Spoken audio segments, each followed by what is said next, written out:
Voice America. Live. This is Point of View.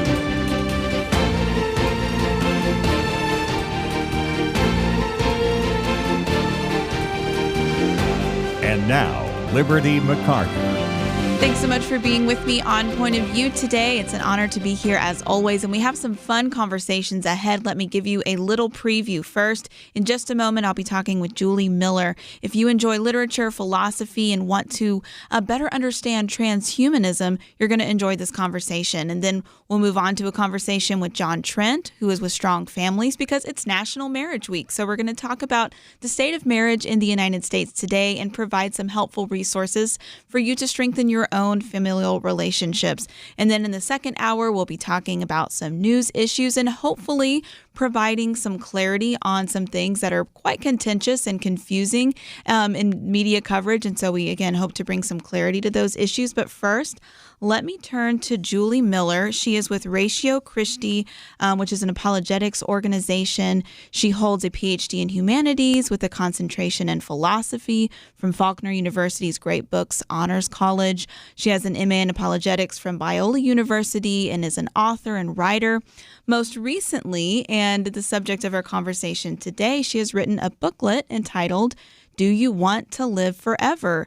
A Tolkienian Critique of Transhumanism. Julie, thanks so much for being here today. I am a huge Tolkien fan, though I'm not sure I said that first term right. I haven't quite heard that one before, but anyways, it's great to have you on. Thank you. Thank you for having me. So again, like I said, I'm a big Lord of the Rings fan. If you're listening and you are too, then, congratulations. We get to have a fun conversation with Julie over the next few minutes. But really, this is an important topic because transhumanism is something that we talk about on Point of View. We've heard about it a lot more. We will be hearing about it a lot more. And literature gives us a lens to understand it better. So before we dive in, Julie, let's start with the definition. What is transhumanism? Well, just in its broadest sense, they hold that humanity's problems can and should be solved through science and technology. And really what they aim to do is merge technology to human persons to overcome our limits, our biological limits, our cognitive limits, and our psychological limitations. Okay, so that's a good kind of nutshell definition. And I just want to, I know we'll probably get into this a little more, but just to start off, that counters a biblical understanding of humanity in some important ways. So can you give us a quick definition of how that runs counter to what we understand according to the Bible? Well, of course, most transhumanists, I would say pretty much all of transhumanists are materialists. They're strict materialists. They don't believe in God, the afterlife, angels, or anything like that, spiritual. They're only concerned about the material world. And so they, in their pursuit of super longevity, which is one of their projects, is eternal life, so to speak, on Earth, like here in our broken world. So, but really what they mean is longevity until the heat death of the universe. They haven't solved that problem yet. So, because that's basically their answer, right? If they don't believe in eternal life through Jesus, as we do in Christianity, then that is their way to solve that problem. And they believe our bodies are broken. We need to get rid of our biology. So it's kind of Gnostic in that way. The very end telos of their projects is that we get rid of our body so that we will live on, we will convert the patterns of our brain onto a digital machine and live in that type of reality. Wow. So I know this sounds really sci-fi-ish to a lot of people, but as you note so well in your booklet, which we link to on pointofview.net, this really is what they are arguing. And so kind of jumping into Tolkien, The Lord of the Rings, which most people are probably the most familiar with, was published in the 50s. Of course, he was starting to work on that whole world, even in the trenches during World War I. And so we might think, well, he didn't have anything to say about transhumanism, about this issue. But actually, his story really does address that core desire you were talking about of extending life on Earth, and really putting one's total hope in that. So where do we see that parallel in Tolkien's writings? Well, I think in those who know The Lord of the Rings and Tolkien, then they know that the men who took the rings of power wanted sort of a counterfeit immortality in this world. That's what drew them. That's what tempted them to take the rings from, Sauron. And the interesting thing that he does is he lets us see what it would be like and what in experience to have a serial longevity in this world by giving us the characters of the elves, because that was their nature, actually. They were to live as long as Arda endured. So they had this type of serial longevity by nature, but they envied the men who had the gift of death to actually leave the circles of this world in the afterlife. So that's a tension in the Lord of the Rings that you see.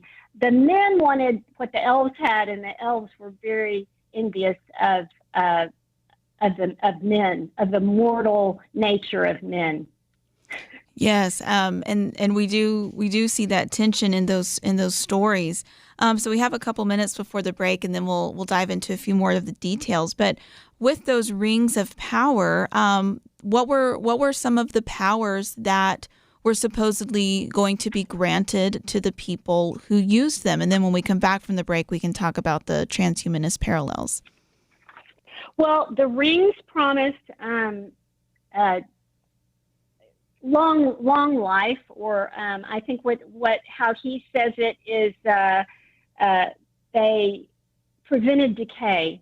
And so the 9 great men who took the rings, they became the ring race. So they're living, but they have lost their identity, their individuality, they lost their will, and they even lost their bodies. So it's very similar to what the transhumanists are after, right? Getting rid of our bodies. They had that feature of them also. We can see the ring race, or the those that took the ring. So the power of the ring, first of all, was that.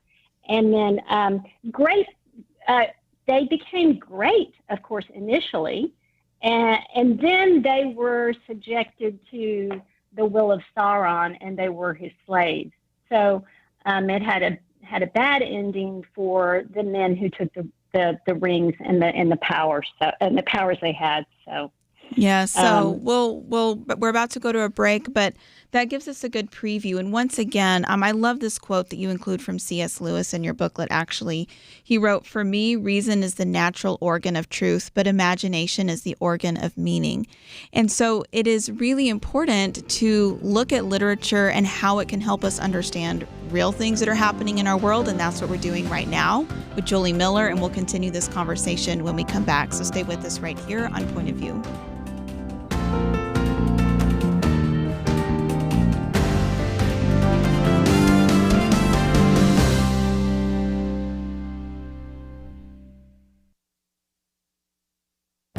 This is Viewpoints with Kirby Anderson. A few weeks ago, the price of gold shot past $5,000 per ounce. President Trump has been proclaiming that the country is entering into a new golden age. I don't think this is what he was talking about. Some say that gold is a barometer of belief, while others say it is a vote of the market of declining confidence. It isn't just that gold is $5,000 an ounce. It is also a recognition that the dollar is now worth 1/5,000th of an ounce of gold. As some gold investors say, gold has no top because the U.S. dollar has no bottom. Critics of President Trump maintain that this economic shock is due to his tariffs and his on-again, off-again trade war. But the national debt when he took office last year was already $36 trillion. The dollar has been the reserve currency since the 1944 Bretton Woods Agreement. While it is true that America has a debt problem, the rest of the world has an even greater problem. Look at the bond shock in Japan. Investors used to engage in what was called the Japan carry trade, in which they would borrow Japanese yen at ultra-low interest rates and invest them elsewhere. That strategy is over. It looks like the U.S. is going to buy Japanese yen just to keep Japan's economy afloat. You know, a week ago I talked about the pessimism among government leaders at the World Economic Forum. Leaders in Europe and Asia have similar debt problems. And a recent article estimates that the ratio of China's debt to GDP rose to more than 300% last year, and total global debt exceeds $300 trillion. The reason the price of gold is rising is due to the value of dollar and other currencies falling. I'm Kirby Anderson, and that's my point of view. For a free booklet on a biblical view on chemical abortion, go to viewpoints.info/chemical abortion. Viewpoints.info/chemical abortion.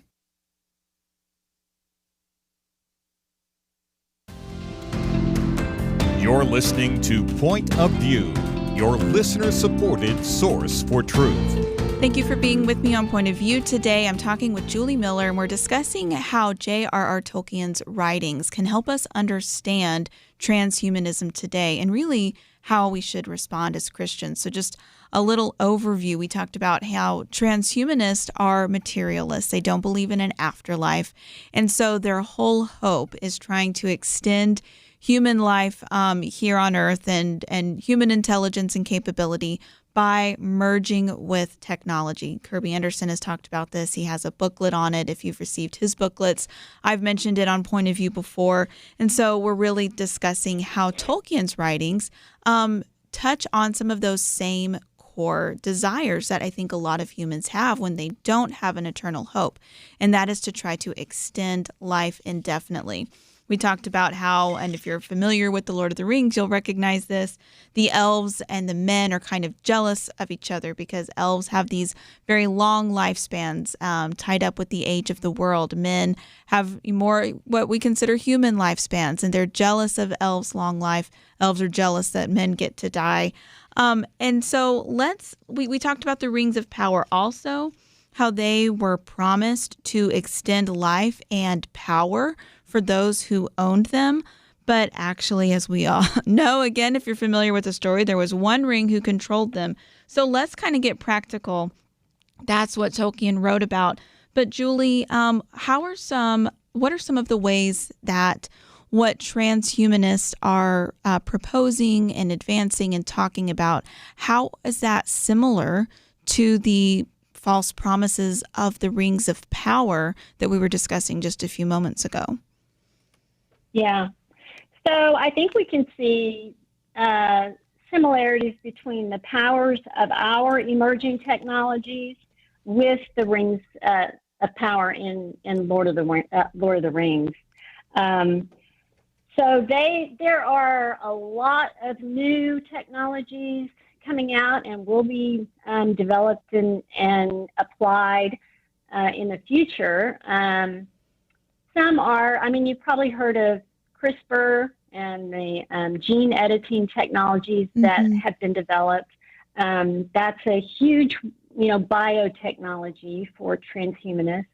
And then artificial intelligence. So they're set on developing AGI, which is artificial general intelligence. That's intelligence that would be human-level intelligence.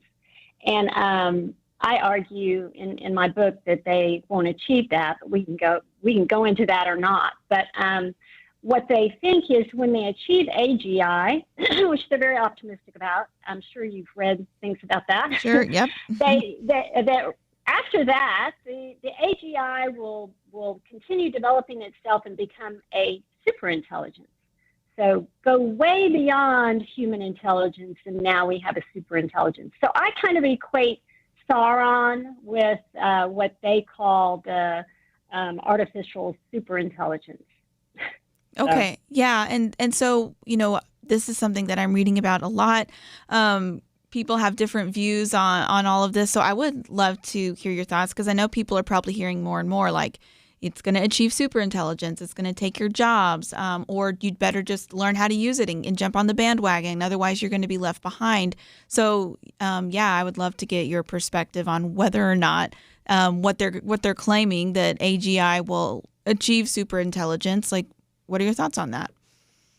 Well, there's a lot. There's a lot that can be critiqued, and I'm not a cognitive scientist or a computer scientist, but I think you can still safely criticize and critique the technology, the philosophy of the technology, right? That's not going to change. Their materialist philosophy of the human person is materialism, and so that's what sort of drives them to think that a machine can be a person, right? So they would say that even human persons are machines. Our brains are a computer. So it's like that's how they've identified us on materialism, and so it makes sense to them to say that a machine could be a person.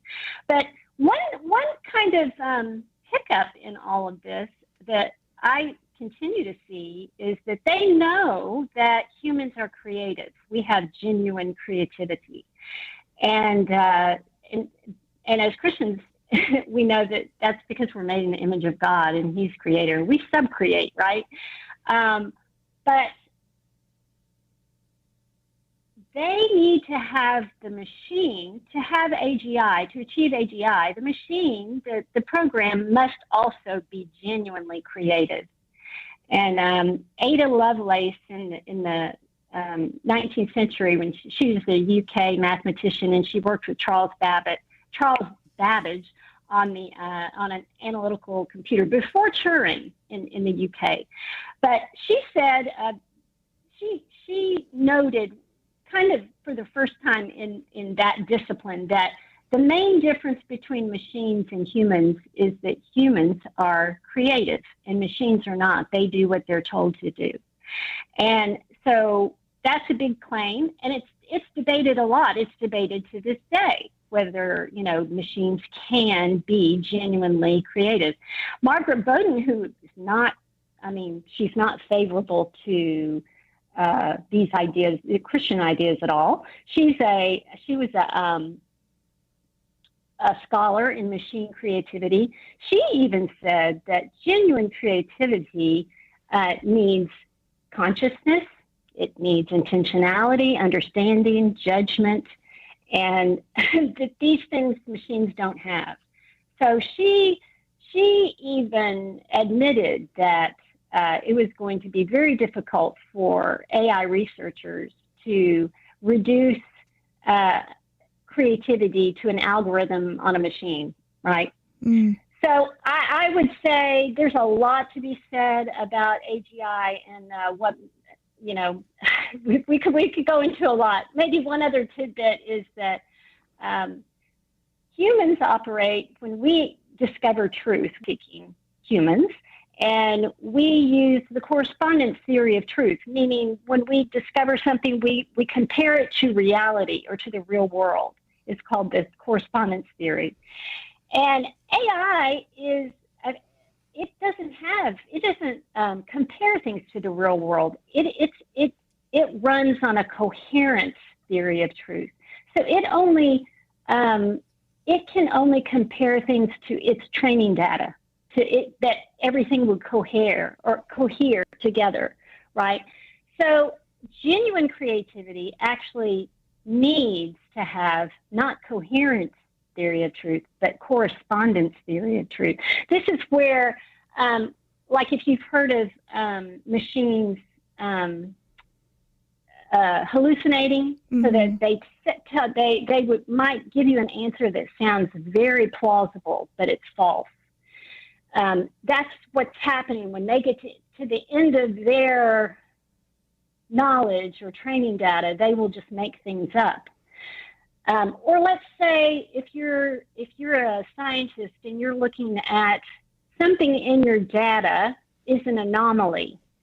So with a creative human person, you wouldn't just try to explain the anomaly away. This is where discoveries come in. Like, this is why we have different physics than Newtonian. Einstein went out of the paradigm. And we see things like this a lot in science, discoveries that aren't following and cohering to the paradigm of knowledge, but they're going further. They're discovering something new. And this is something that machines can't do. So that's just those are little tidbits of why you could try to argue with someone and explain why you think that they cannot become creative and therefore we won't have AGI. Yes, and that is so helpful.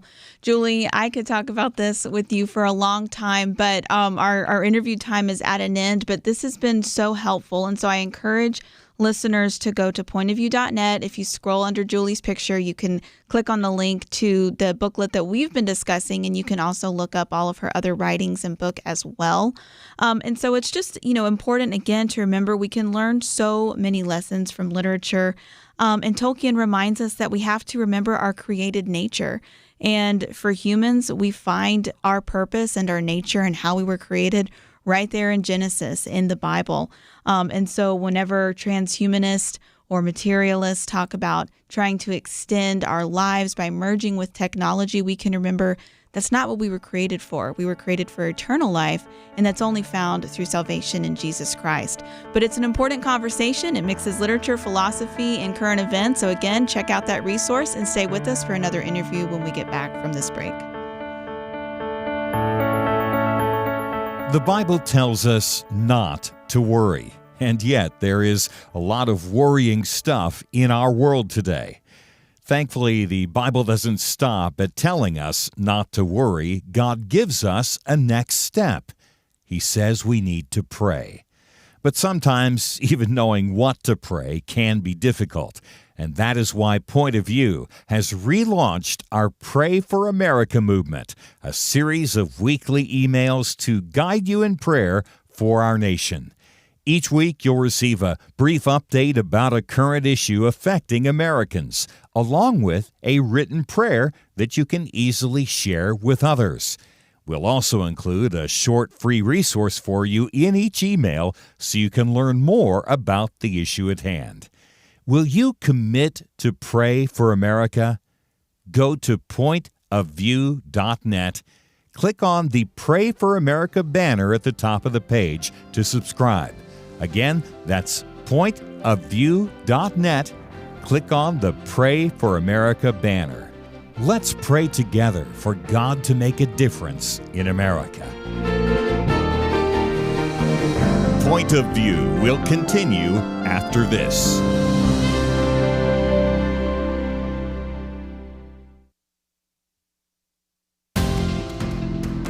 You are listening to Point of View. The opinions expressed on Point of View do not necessarily reflect the views of the management or staff of this station. And now, here again is Liberty McArtor. Welcome back to Point of View. It is National Marriage Week, and we're going to talk about it right now with Dr. John Trent. He is the founder of StrongFamilies.com and the Center for Strong Families alongside his oldest daughter, Carrie. They lead their ministry focused on helping build God-honoring relationships. And so I know that we're going to get into some of the details of that ministry and the resources available. So it's going to be, I think, a great conversation for everybody. We can all draw something from it. But John, thank you so much for being with us on Point of View today. Hey, thanks. It's an honor to be with you. So since it is National Marriage Week, let's start there. Yeah. People have probably seen a lot of headlines, about the state of the American family. We see headlines about fewer marriages, wider ideological gaps between the sexes, fertility crisis to boot. But I know you work in this area of encouraging strong families. So I'd love to hear your perspective on some of the core issues that are impacting or preventing marriage today. Yeah. Well, interestingly, a study came out today that shows, if you go to church with your wife, and it was studying men, that they're 3 times more happy in their marriage. Wow. And so right in the midst of all the challenges that are out there, and there's a ton of challenges. So, for example, I'm, old. I grew up going to a big public grade school here in Arizona, and we were the only kids, think about this, in our grade school from a divorced family. I mean, the entire school, not our class. My wife's a second grade teacher. Her class, she has 18 students. She has 21 total, 18 from single parent and blended families, 18 out of the 21. Wow. So brokenness is just ubiquitous. It's everywhere today. And yet, marriage is really stabilized. You know how you read all the studies, how it goes down, and it's gone down. Since the 50s, it's gone way down. But now it's stabilized. And I think a big part of that is, people are beginning to realize, National Marriage Week, there is something to marriage. Well, let's talk about a few of those benefits, if you don't mind, because I think that's one of the things that we should highlight. And I want to get into some of the resources that you have, too, for recovering from brokenness and dealing with some of the issues people face. But I think we sometimes fail to talk about the positive, and young people might think, do I even need to get married? Why is it so good? So maybe talk about that for a minute. Yeah, well, I think a big part of it, we're coming out of a time, there's just kind of a national awakening. So many people have been saying, well, there is no future, whether it's climate change or whatever you want to say. And for so many people, why bother to even, look at the future? Well, bottom line is there's a huge, body of evidence. If you want to have better health, if you want to have, more financial security. I grew up in a single parent home. You're 7 times more likely to not graduate high school as a kid if you grew up in a home like me than in a home with a husband and wife that are together. And boy, when they love each other too, and boy, that's what's so important, this whole area of attachment. Have you heard of attachment theory? It's kind of the flavor of the month now, and it's that deep need we have. And boy, again, with faith, with attachment, with love, with blessing, and National Marriage Week, says, hey, when you put that into a family, pick an area, health, emotional, stability, long-term benefits for you and the kids, then, marriage can be really powerful. Yeah, and some of those statistics, I think, again, are just so underreported or not talked about as much. And so I wanted to ask you, one of the ways that Christians can be a part of encouraging marriage in their own communities. And I think National Marriage Week as an event that happens every year probably is a huge part of that. So can you talk a little bit just about that and the resources that are available for people? Oh, it's amazing. I mean, just at marriageweek.org, there's tons of materials there. You can find some recordings and videos that, for example, Les Parrott and our oldest daughter Carrie and I, and so Les and Leslie Parrott, we were on with them, Gary Chapman, Jim Burns, just a whole bunch of people all over the country. So there's audio, there's video, there's things you can download to strengthen your marriage. But I do think, one of the things that all of us can do is just realize that, boy, what a great reminder. I mean, there's a National Fish Taco Day. Did you know that? I didn't. I did celebrate National Pizza Day recently, though. Yeah. And so, I mean, as important as, National Fish Taco Day is, National Marriage Week is really just an opportunity to say marriage matters. So that's a great place to start, is just go to, just go to that .org, marriageweek.org, and that's a, great starting point right there. Yeah, that's great. We love sharing resources. I know that there are listeners who are looking that up or writing that down. So marriageweek.org. We also have links at pointofview.net. And so I want to talk a little bit about your story. You mentioned a little bit about, your experience as a child, but you have your ministry, Strong Families, is partnered with, the Marriage Week event. And so talk about why you started Strong Families and your own background there. Well, bottom line is, Carrie and I just finished a book called Broken to Blessed. And our stories are different. I grew up, in a single-parent home. My dad bailed out when I was 2 months old. I never met him till I was in high school. When I did meet him, he was an angry alcoholic, and I used to hate my dad. And then I became a Christian, and I just intensely just liked him, And then I began to realize, oh my gosh, if I don't forgive, I'm becoming just like him, and I don't even know him, So that my story of brokenness is there. Carrie, certainly got love and blessing growing up, but bottom line ended up walking away in college and ditching faith and family. And for 5 years, she was in this horrible, abusive relationship. And I'm telling you, if there's anything that erases blessing in a home, it's abuse. And so God miraculously lifted her out of that. Total miracle. We didn't know if she was alive or dead. It was just such a tough time. And now, 10 years later, we're working together. She's, back to faith. She has an awesome husband and 2 precious kids. And so, again, in our home, we're kind of testaments to say, okay, you don't have to be, it's National Marriage Week, but, okay, if you're not perfect, if your marriage isn't perfect, if you didn't come from a perfect home, you can move from broken to blessed in Christ. You absolutely can. Wow, that is so encouraging. And I think that is a message that so many people need to hear. So tell a little bit, we're about to go to a break in a couple minutes, but tell a little bit more about why, even maybe someone says, well, I think I'm doing okay. Why do we need to start at broken in order to move to blessed? Oh, that's such a great question. And we'll jump to on the other side to get into it maybe a little bit more. But I do think, for a lot of us, there's an expectation that, like with my wife and I, we thought, oh man, we're going to do great. Well, then we get married and we're the world's most opposite couple. She's left-handed. I'm right-handed.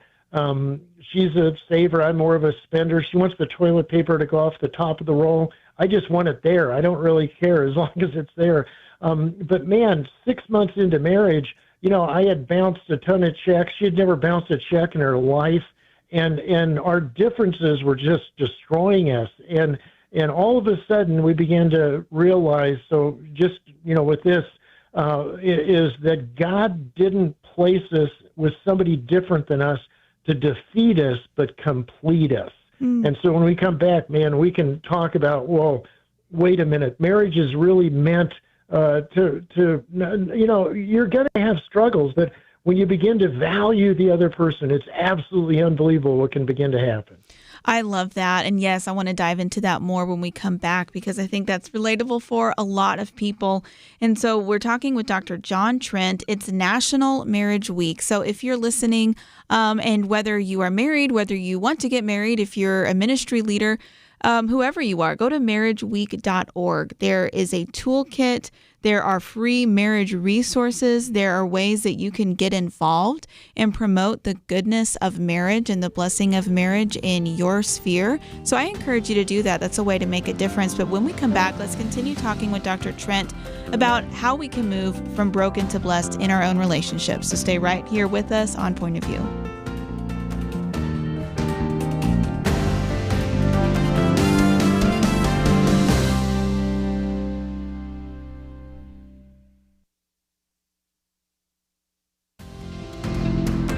You're listening to Point of View, your listener-supported source for truth. We're back with Dr. John Trent. He is the founder of Strong Families, and we're talking about Marriage Week. You can find information at marriageweek.org if you want free marriage resources, if you want a toolkit, if you want to help promote marriage and Marriage Week in your church or ministry or a family or small group.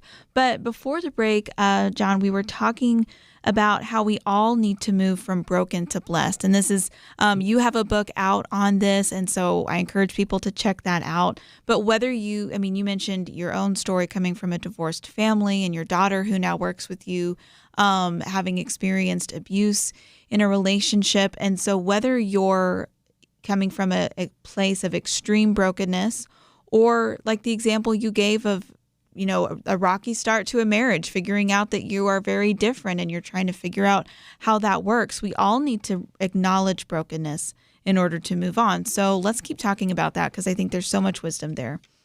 Well, you're right in the standpoint that, for so many of us, unmet expectations and just unrealistic entitlements, we think, gosh, I'm just going to get married and everything will be better, and it can be, and it certainly is an incredible blessing. But for a lot of us, man, what we need to realize is that it is when we really begin to be the best version of us, that broken to blessed, we're not just looking to them to meet all of our needs. You know what that's like? That's like, thinking, well, marriage is a bargain. Okay, I'm going to do this, then you're going to do this. Mm-hmm. Well, it's not. Biblically, marriage is a bond, and so when we're not, so start off with just that sense of, okay, like Ephesians chapter 1 and chapter 2. So I grew up, without a dad, with a lot of brokenness. My mom was really sick and gone a lot. So a lot of, separation, right? Well, you come to know the Lord, and guess what he says? He says, I choose you. I will never leave you nor forsake you. Mm. Here's an inheritance. All those things that I had missed. So number one, work on you. Number two is bless that other person. You want me to explain that real quick? Yeah, please. What I mean by that?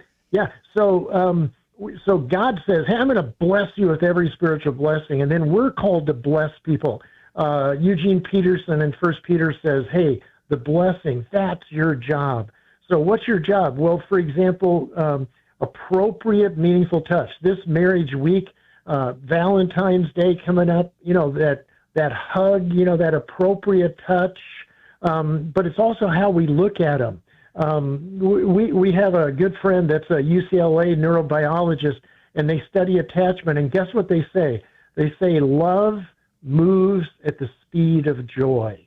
Mm. So when you go home, what that means is, man, when you look at somebody, so your kids run out to meet you from work, bright in your eyes. When you see your spouse, oh my gosh, look who, that excitement.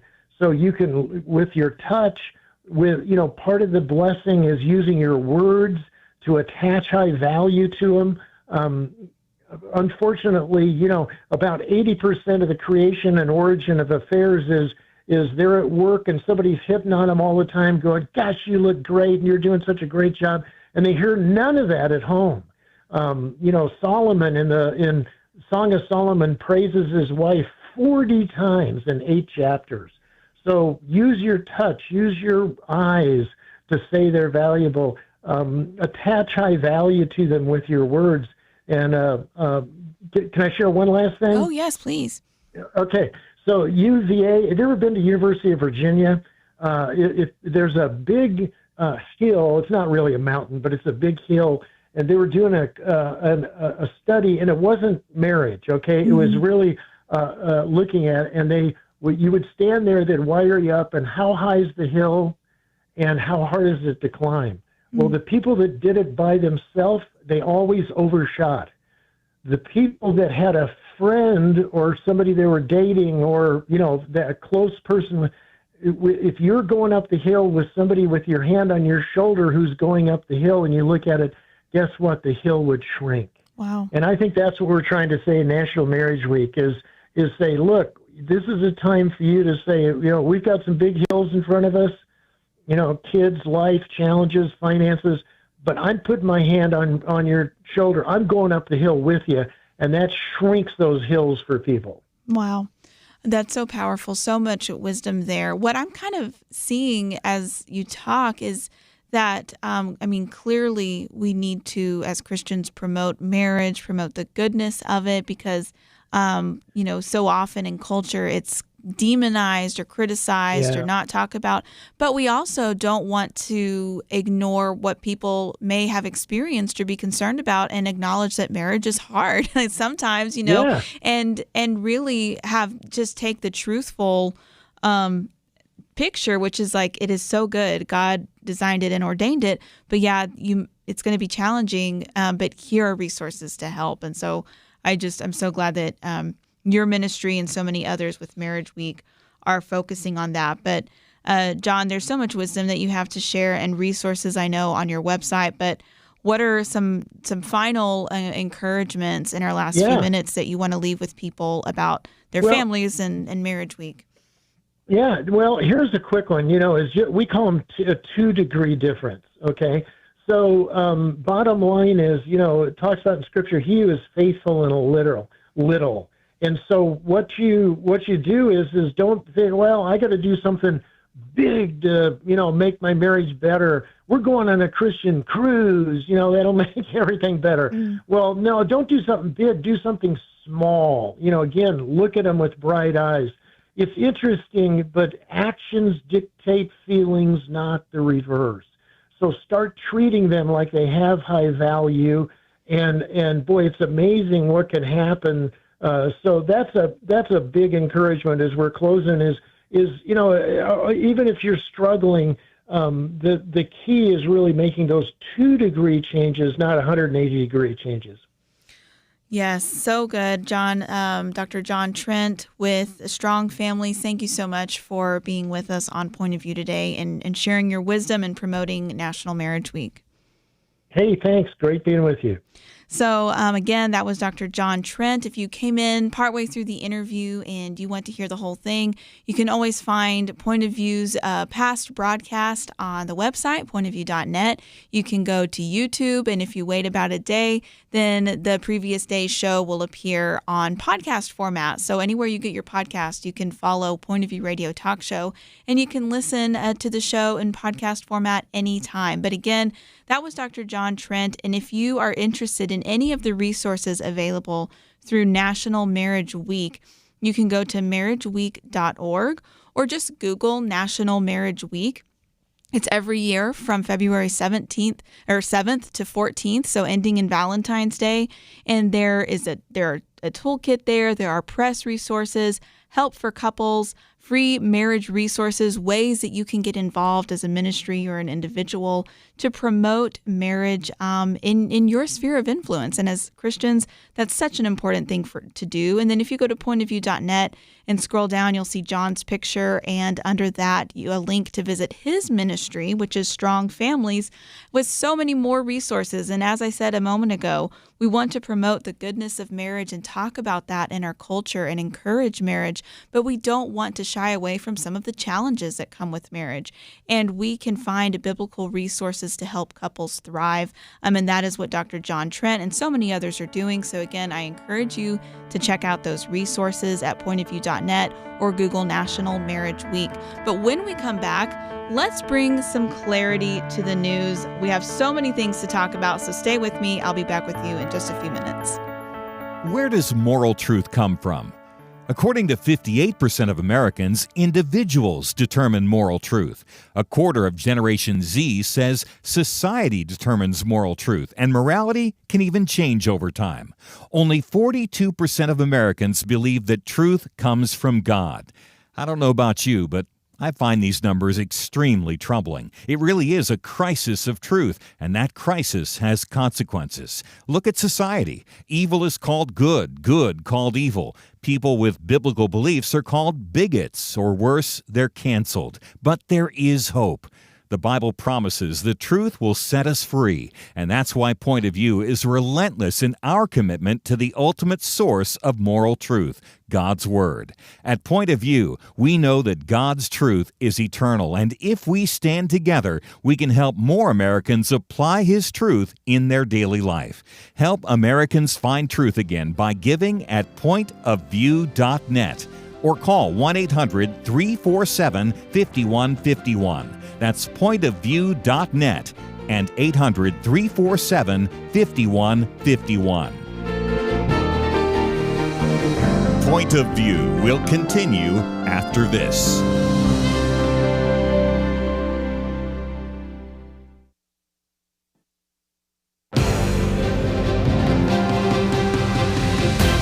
Across America, live, this is Point of View.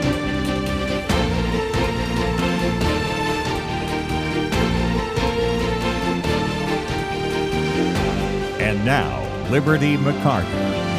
Thanks for being with me on Point of View today. It's always an honor to be here with you. I'm sitting in for Kirby Anderson today, and we just had some wonderful conversations in the last hour. If you missed those, I encourage you to go back and listen. I talked with Julie Miller in the first hour about transhumanism and specifically how J.R.R. Tolkien helps us understand that philosophy. I'm a huge Lord of the Rings fan, so that was really fun for me, but whether you are or not, I think that it was a really good conversation. Also, again, want to highlight the interview I just wrapped up with Dr. John Trent because it's National Marriage Week. And so he was promoting so many great resources for couples that are available during National Marriage Week, including his own ministry called Strong Families. You can find the links and information for all of that at pointofview.net. But since it is National Marriage Week, I want to focus on that for a few moments. We talked about some sort of parachurch and ministry resources that are available for couples and for Christians. And those are so important because as Christians and as the church, we should be the first to be promoting marriage, promoting God's design, encouraging couples and families, and providing help and resources. And so again, We've promoted a lot of that today, and you can find those resources at the website. But let's talk about what we can do on the civic side of things, on the government side of things. And so this is an article that I've posted from the Institute for Family Studies. I check their website almost every day because they have so much great research that is specifically related to families, including policies that help families. So I encourage you to follow them if you don't already, but you can find this article at pointofview.net. And I wanted to highlight it because this is from Katie McLeod, 7 Ways States Can Strengthen Marriage and Families. So as Christians and as the church, we want to do everything we can to help marriages and families in our communities, but the state can actually promote healthy families and marriage as well, because as McLeod points out, it is a public good with profound consequences for children, parents, communities, and even state budgets. So if that first list of public good isn't enough to convince a state legislature, maybe the state budget aspect will. And so it's important for us to be educated about all the benefits of marriage for the community at large. One of the things that John mentioned in our interview is that children who come from a home with married biological parents are 7 times more likely to graduate high school. That's just one small statistic, and there are so many that show the benefits of marriage. And so let's get into some of them. And so again, Katie McLeod talks about how across the country there are several states who are actually experimenting with prevention-based approaches to support healthy marriages and reduce unnecessary divorce. And so she lists those options here. And these are things that if you contact your state representatives, you can actually give some numbers and some statistics and concrete recommendations for how your state can support marriage. So number 1, reduce marriage license fees for couples who get premarital counseling. That actually seems like a really good idea. A lot of states are already doing it, but more should. So research shows that couples who complete marriage preparation enjoy a 30% increase in marital satisfaction compared to those who do not. So people are more likely to have satisfaction in marriage if they do some sort of premarital counseling or class. And so that could be an incentive for people to do that if the state actually lowers the price for a marriage license, if they complete that. But it also benefits the state. Here's another study.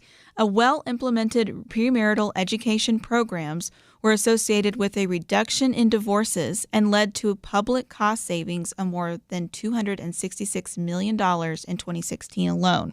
So, helping couples get off on the right foot when they get married and maybe go through some premarital counseling, not only is that going to benefit their marriage, it's also going to save the state a lot of money. So why not reduce the licensing fees for couples who get premarital counseling? That's a great first suggestion. Another suggestion, incorporate the success sequence into schools. I have been saying this for a long time. The success sequence is based on research showing that you are 97%, you have a 97% chance of avoiding poverty, of staying above the poverty line if you follow the sequence, which is graduate high school, secure employment, get married, and then have children.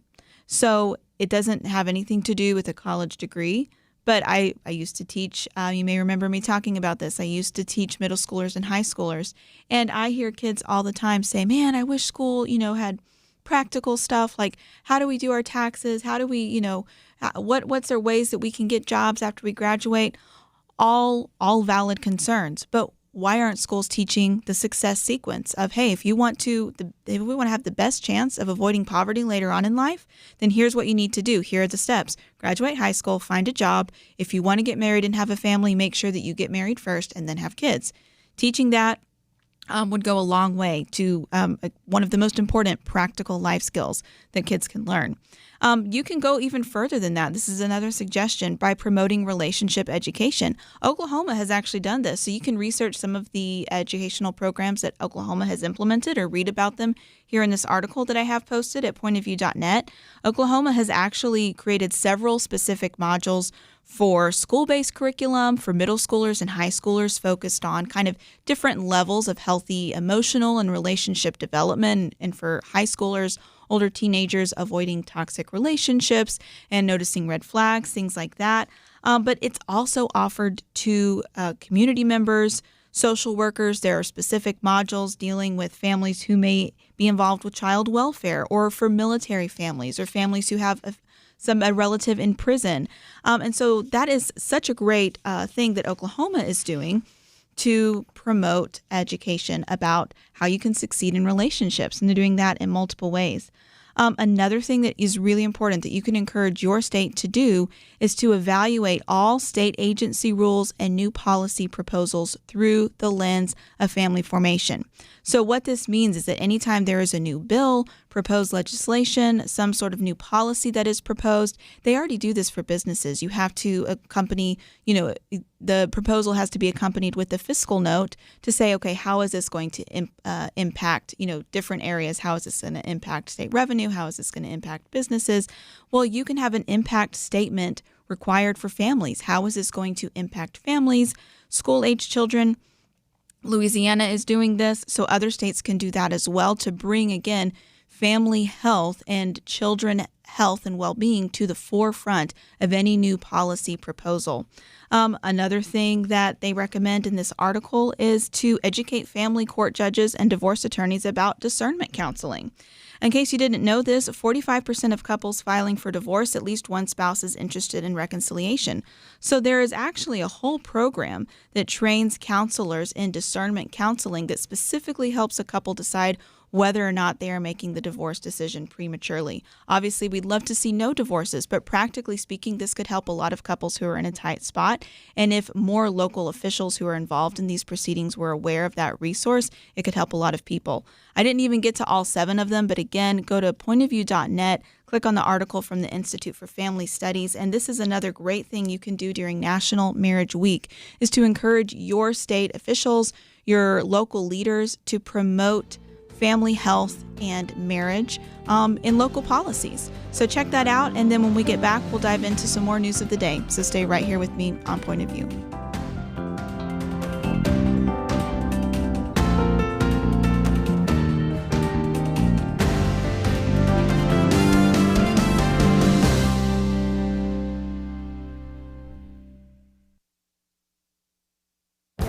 This is Viewpoints with Kirby Anderson. A few weeks ago, the price of gold shot past $5,000 per ounce. President Trump has been proclaiming that the country is entering into a new golden age. I don't think this is what he was talking about. Some say that gold is a barometer of belief, while others say it is a vote of the market of declining confidence. It isn't just that gold is $5,000 an ounce. It is also a recognition that the dollar is now worth 1/5,000th of an ounce of gold. As some gold investors say, gold has no top because the U.S. dollar has no bottom. Critics of President Trump maintain that this economic shock is due to his tariffs and his on-again, off-again trade war, but the national debt when he took office last year was already $36 trillion. The dollar has been the reserve currency since the 1944 Bretton Woods Agreement. While it is true that America has a debt problem, the rest of the world has an even greater problem. Look at the bond shock in Japan. Investors used to engage in what was called the Japan carry trade, in which they would borrow Japanese yen at ultra-low interest rates and invest them elsewhere. That strategy is over. It looks like the U.S. is going to buy Japanese yen just to keep Japan's economy afloat. You know, a week ago I talked about the pessimism among government leaders at the World Economic Forum. Leaders in Europe and Asia have similar debt problems. And a recent article estimates that the ratio of China's debt to GDP rose to more than 300% last year, and total global debt exceeds $300 trillion. The reason the price of gold is rising is due to the value of dollar and other currencies falling. I'm Kirby Anderson, and that's my point of view. For a free booklet on a biblical view on chemical abortion, go to viewpoints.info/chemical abortion. Viewpoints.info/chemical abortion. You're listening to Point of View, your listener-supported source for truth. Welcome back. Let's get into some news of the day, and specifically my goal over the next couple of segments is to take something that you may be hearing in headlines and that there are a lot of different claims about, and really dive into what those claims are saying and how we can discern what the truth is. So as you know, I really like talking about the life issue. I think that's one of the most important issues that we as Christians need to talk about and understand, and Point of View has a long record of being one of the leading voices talking about the issue of abortion and pro-life activism in America. So as you probably know, after Roe v. Wade was overturned, the number one method of abortion is via abortion pill. I'm going to talk about a few updates with regard to the abortion pill and the FDA in just a few moments. But another thing that happened after Roe was overturned is that many states immediately enacted very strong pro-life laws. And this is a win, okay? Texas was one of those states that really had legislation ready to go, that as soon as Roe was overturned, states were able to make their own laws regarding abortion, including severely limiting it to the first few weeks of pregnancy, banning it outright. Of course, there are some other states on the other extreme who have abortion legal all the way up through pregnancy. But a common accusation that you hear from pro-abortion advocates is that these pro-life state laws are actually causing women to die during pregnancy because they're not able to get the help that they need. This was one of the things that many abortion advocates said before Roe was overturned. It's been one of the mantras that we've heard for a long time. If you don't have abortion, you're going to have more women who are dying. And so what I was so thankful to see yesterday was an article from World Magazine. You can find it again at pointofview.net, along with all of the topics I'm discussing today. So this was released yesterday, and it's really a deep dive investigative report on whether or not these claims are true. Are pro-life state laws killing women? That's the headline. And it really is focusing on the latest kind of controversy in this area, which is a ProPublica report that is suggesting that pro-life state laws are endangering the health of pregnant women and even leading to their death. So kind of just some background on that. Tragically, there was a pregnant woman who was at the center of this ProPublica report, C.G. Graham, who in 2023, she visited her cardiologist with an irregular heartbeat. And this has been an issue that she had had before. She would undergo a certain procedure, a cardioversion to correct the irregular heartbeat, but she learned that she was pregnant. Now, the issue that she had is normally not fatal. It can lead to serious complications, but so it needs to be treated quickly, but it's usually not fatal itself. And it is generally safe to treat during pregnancy. But according to ProPublica, Graham's physician didn't treat her and sent her home because she was pregnant. And so then through a sequence of events, long story short, no doctor actually gave C.G. Graham, who was pregnant at the time, the treatment that she needed to correct the heart issue that was a pre-existing issue that she had. So she actually scheduled an abortion, but before she went to the appointment, unfortunately, she died. Now, of course, this is extremely tragic. It's understandable that people are concerned about this. And then immediately, again, due to this report from ProPublica and pro-abortion advocates are saying, well, it's because of the pro-life laws in her state that doctors, which was North Carolina, that doctors didn't want to operate and perform this procedure on her.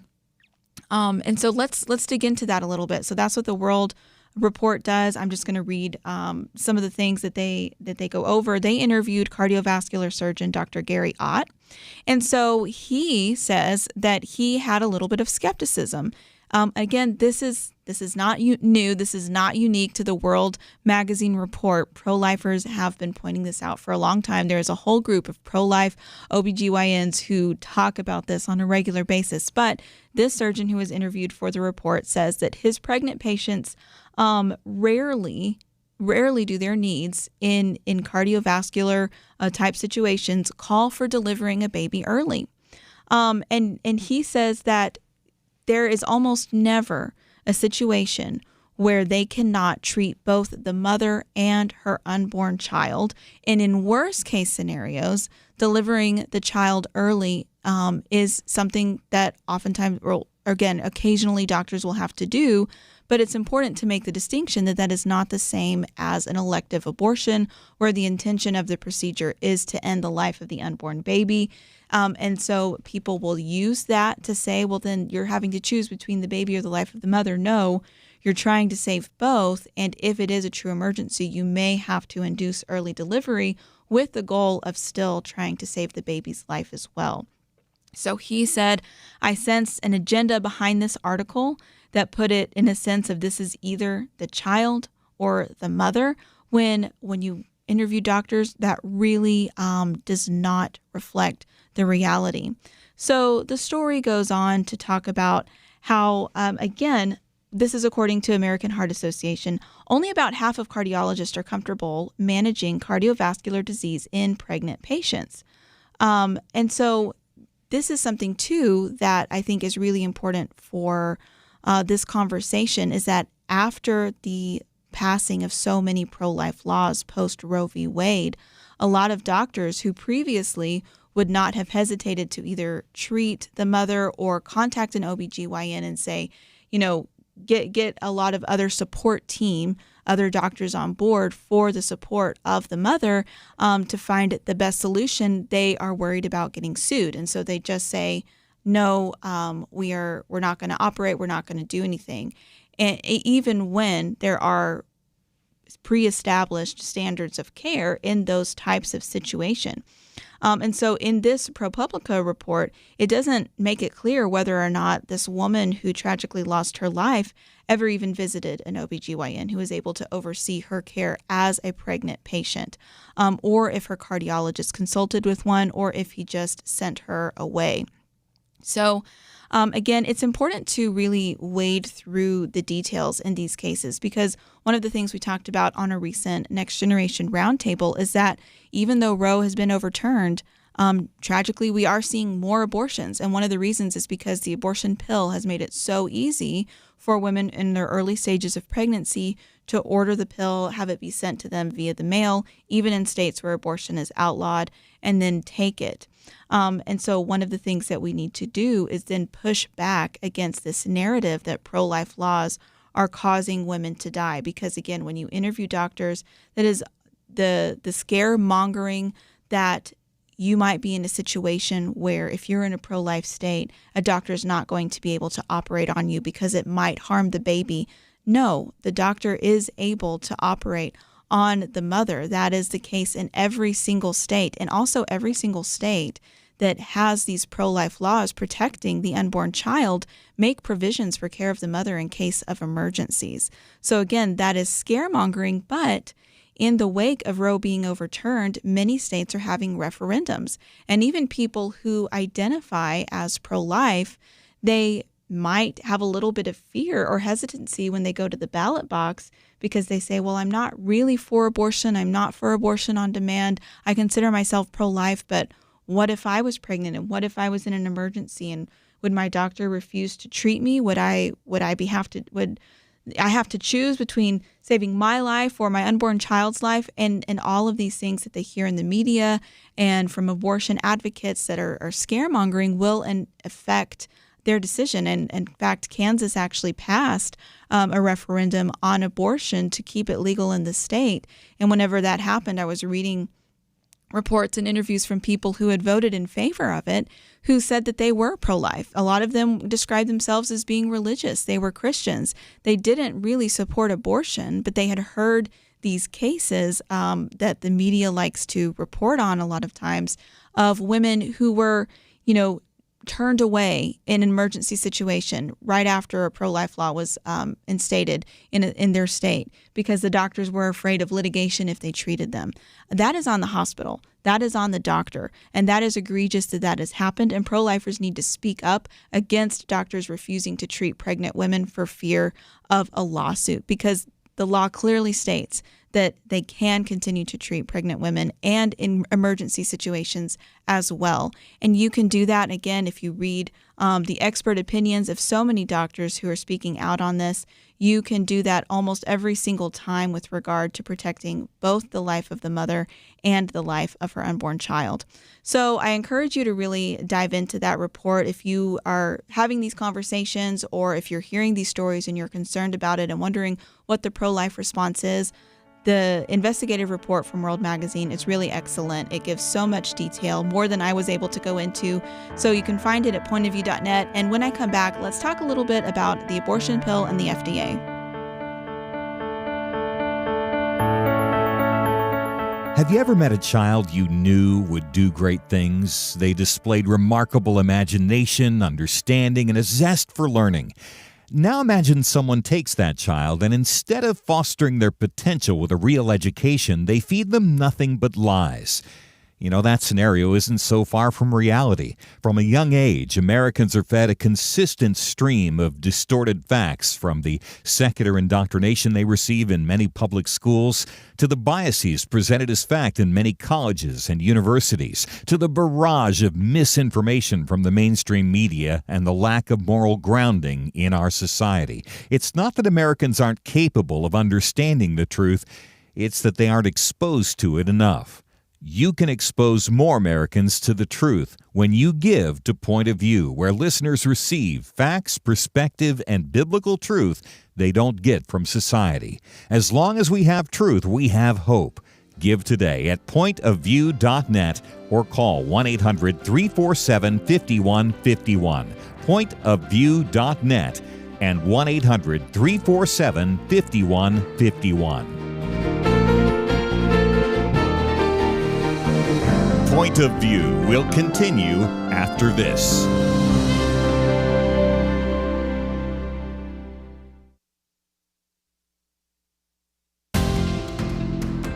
You are listening to Point of View.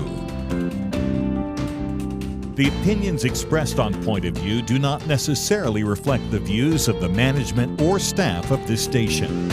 And now, here again is Liberty McArtor.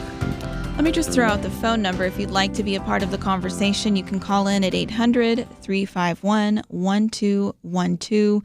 You can find the link or the number at pointofview.net as well, because if you have any comments on kind of the abortion battles that we're seeing play out in the media over pro-life laws and the abortion pill, and you have a comment on that, feel free to call in. Also, I'm going to be in a few minutes talking about immigration. And so we're going to talk about some of the approval ratings and some of the different rhetoric that we're hearing about whether or not Trump is deporting who he said he was going to deport. If you have thoughts on that, on whether you approve of or disapprove of the deportations and what the Trump administration is doing, then feel free to call in as well.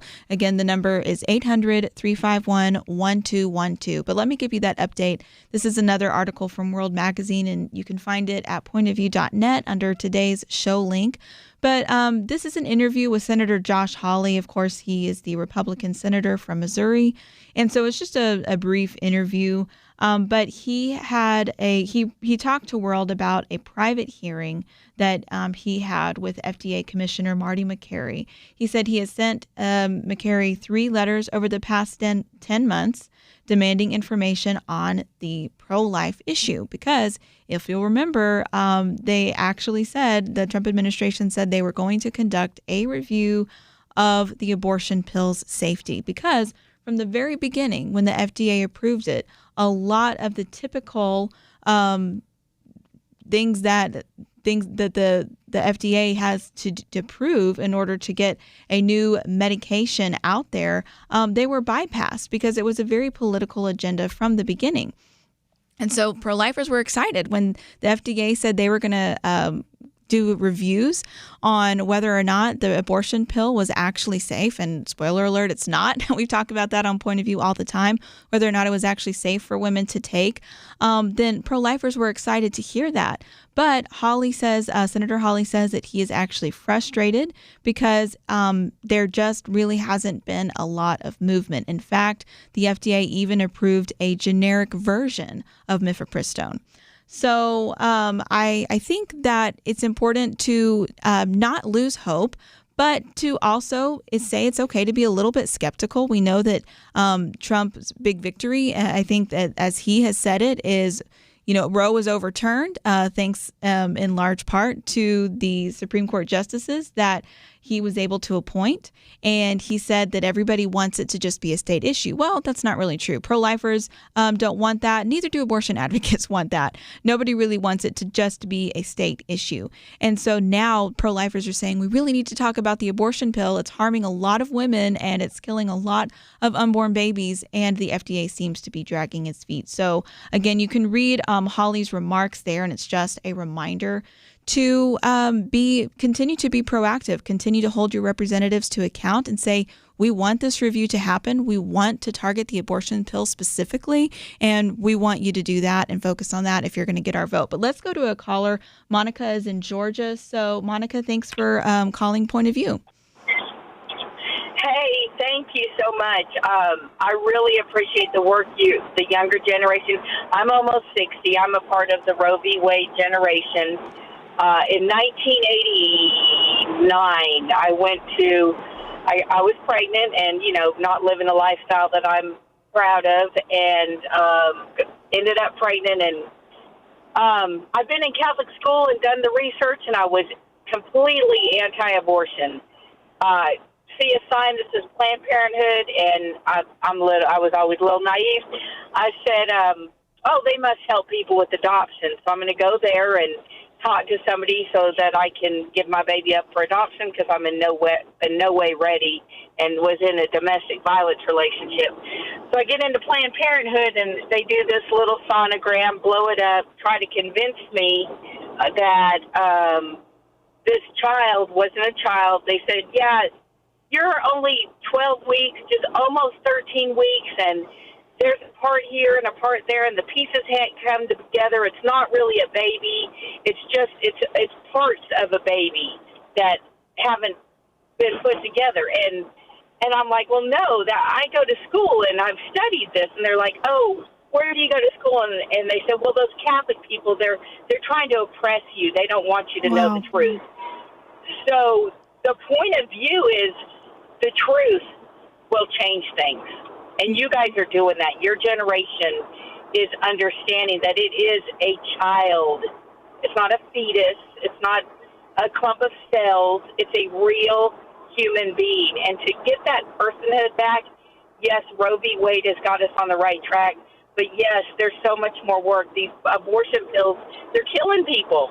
Yeah, Absolutely. Monica, thank you so much for your call and sharing your story. And that is such a good reminder that the people who claim to be pro-women, they aren't. The people who claim to be pro-science, they aren't, because science shows that a new human life begins at fertilization, and that is a human life. And so I'm so thankful for Monica's story and being able to recognize the lie that Planned Parenthood was trying to sell her.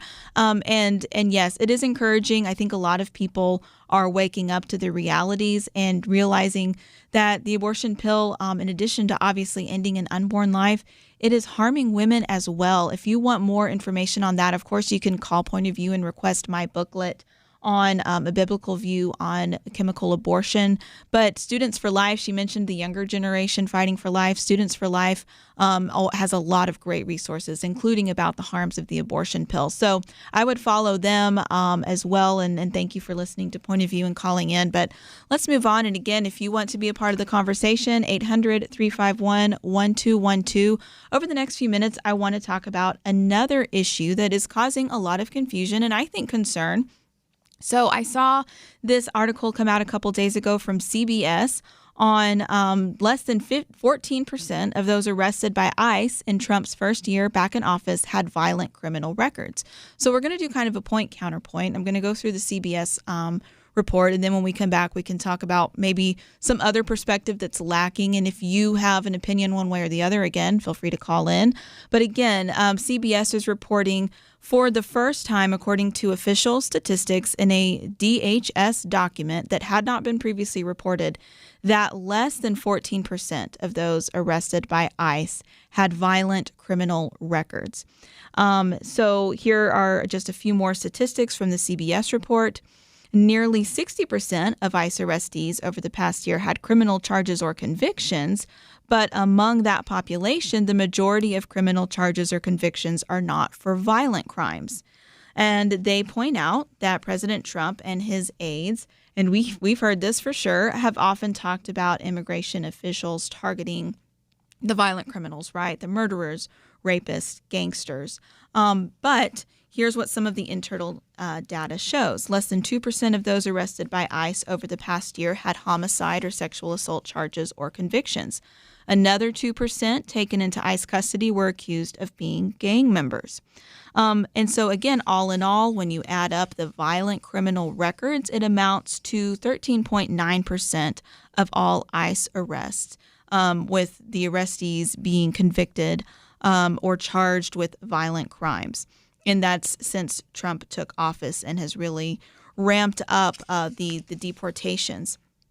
So what do we make of this? Again, as it points out that we have heard President Trump and other heads in the administration talk about how they are targeting violent criminals and often using that to push back against a lot of the protesters, including most recently in Minneapolis, who are, they will say, you're protesting in favor of violent criminals. You're protesting in favor of people who have done all these horrible things that we want removed from the country.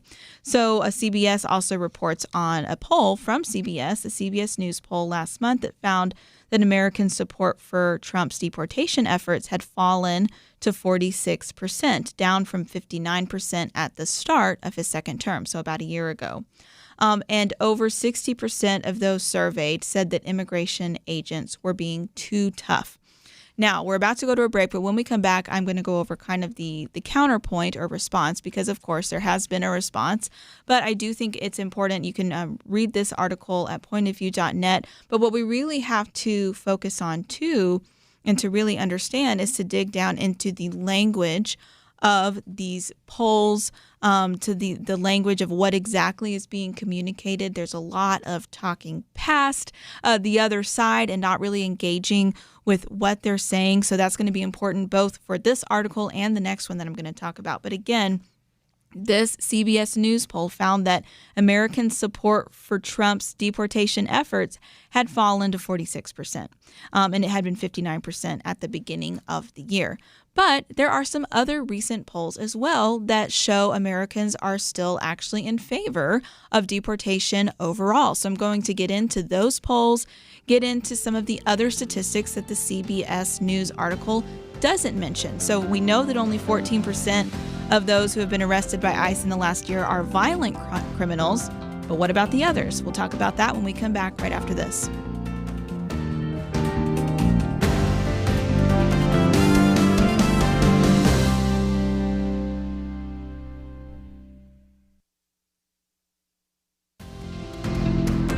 You're listening to Point of View, your listener-supported source for truth.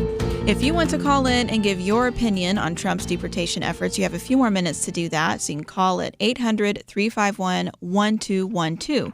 You may have seen the headline that I was just talking about a few minutes ago, that less than 14% of illegal immigrants arrested by ICE in the last year were actually accused or convicted of violent crimes. So has the Trump administration been overstating what they said, which is that they would and were targeting violent criminals who were in the U.S. illegally? Or are they doing exactly what they said they were going to do? So some other information that doesn't necessarily repudiate or counter the facts laid out in the CBS article, but just add a little more context, are some of these. So this is actually an article from Batya Ungar-Sargon. She is a pundit with News Nation, a journalist, and so this is from her Substack blog. But she kind of collected some of the response to the CBS news article, which again is based on DHS internal documents, so it's not made up statistics or anything like that. But one of the things that she points out accurately, I think, is that while the Trump administration did say that they were going to and are focusing on targeting and prioritizing violent criminals first, they never said that's only what they were going to focus on. In fact, you have a lot of people arguing correctly that if you are in the U.S. illegally at all, you are eligible for deportation. So I think one of the biggest things to note is that when you're talking about violent crimes and how those are classified, drunk driving, human smuggling, distributing child pornography, human trafficking, robbery, burglary, these are all crimes that are not classified as violent. So just because less than 14% of those whom ICE has arrested are convicted or accused of violent crimes doesn't mean that the others are all people who are simply here illegally and that is the only crime they have committed. They could have also committed other misdemeanors or felonies, including, again, drug trafficking, human trafficking, other things that we might in our minds consider, yeah, that's dangerous, that's very harmful. We don't want people in our nation who are doing that. So I think that it's important to realize that saying violent crimes, according to how it's classified under the law, doesn't give us the full picture. This other article also notes that since the controversial events, the tragic events in Minneapolis where you had 2 American citizens shot by law enforcement while protesting the ICE activities, after those events, 3 new polls came out showing that there is still significant support for deporting all illegal aliens. So a Harvard/Harris poll found that 52% of Americans support deporting all illegal aliens. A new Marquette poll found that 56% of Americans support deporting all illegal aliens. And another poll found that 61% of Americans support deporting all illegal aliens. So American support for some of the tactics specifically might be going down, but there is still significant support for deporting all illegal immigrants, period. So what are your thoughts? I think that people, again, it's important to get the whole picture.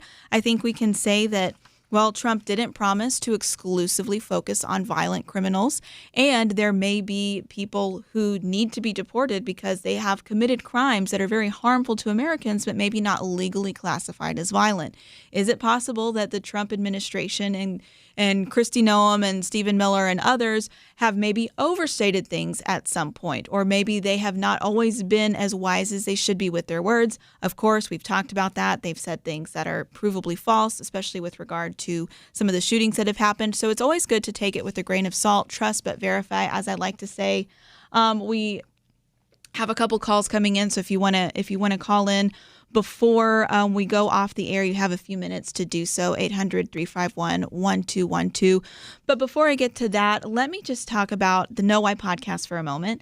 As you know, Point of View makes several resources available for you, even when you're not listening to the show, and that includes a few different podcasts. And so the Know Why podcast is the one I host. I really want to help young adults know why they believe what they believe. And since we are coming up on President's Day, and it is America's 250th anniversary year, I thought that it would be great to do an episode on George Washington specifically. And so that's what's out as of today. If you go to knowwhypodcast.com or anywhere you get your podcast, including our channel on YouTube, you'll be able to see that episode. And I talked with Richard Lim. It was a great conversation. You probably recognize his name. He's on the round table a lot here on Point of View. And so he specifically talked about George Washington because, of course, he's an American history expert. And I wanted to just share a couple of the details that maybe will entice you to listen to the full conversation or share it with somebody. So something that so many Americans are not aware of is that around the world, not just in the 1700s or the 1800s, but today, so many people from other nations and cultures are still just taken with George Washington. They are huge fans of George Washington. He tells this anecdote where he's visiting extended family in China, and they are talking about American politics and policy, and the relative he's talking with is criticizing America, but all of a sudden starts talking about how much he admires George Washington, and that kind of woke Richard up to be like, okay, wow, somebody across the world from a completely different culture and a completely different time period is talking about America's first president and how much they admire them. One of the reasons for that is because, as we know, George Washington gave up power. He could have stayed in power. He could have become the king of the United States of America, but he didn't. Instead, he oversaw a transition from monarchy to revolution to then republic, and it wasn't smooth. So another thing that I loved about my conversation with Richard on the Know Why podcast is how he goes into so many of those details that probably weren't in your history books, unless you are a history buff yourself and you've read a lot of those documents yourself. You're going to find details that he shares in the podcast episode about what that transition was really like. We tend to talk about the founding fathers as a group of people, just kind of a cohesive unit that we think about 250 years later. The reality is that there was a lot of fighting among the founding fathers themselves. There were a lot of different opinions about the future of the United States before it was the United States, the future of America, what it would be like, what system of government they should turn to. There, as he notes, as brilliant as they were, there was humanity too, right? There was sin, there was backbiting, there was argumentation. But even among the founding fathers, George Washington stood out because he had unanimous support across the political aisle at that time. And if you think about our divisions today, I mean, imagine how crazy that is for one person to receive unanimous support, even to the point that they were willing to give him a crown. And then he still turned it down. And he also, Richard Lim, in the Know Why podcast episode, offered a lot of perspective and hope, especially for younger Americans who tend to be cynical about the United States of America. In fact, I've seen polls stating that more and more members of Gen Z are actually losing hope in democracy altogether as a system of government. They don't understand our constitutional republic, and they feel like it's not working. But Richard has some really helpful perspective to offer. So in honor of President's Day coming up and America's 250th anniversary, I encourage you again, check out knowwhypodcast.com. Look at that interview that I did with Richard. And I think that you'll find some helpful perspective there. But it has been so good being with you on Point of View today. Thank you so much for listening. Kirby is going to be back with you tomorrow. And then the weekend edition is always good. Kelly Shackelford will be here with some updates on the Religious Liberty Commission hearing. So be sure that you tune in for that on Friday. And thanks for being with me today right here on Point of View.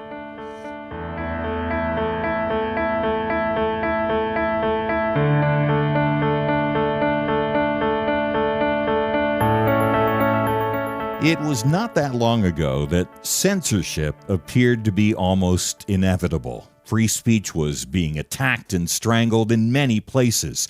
And some of us wondered if this was the end. But now, many feel a new sense of hope, a chance for a fresh dawn.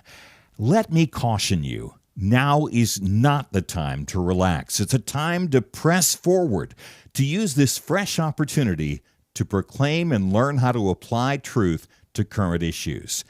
By the fact you're here, listening right now, that tells me that you recognize the vital role Point of View plays as a voice of truth. For more than 50 years, we've informed and equipped people who have made a real difference.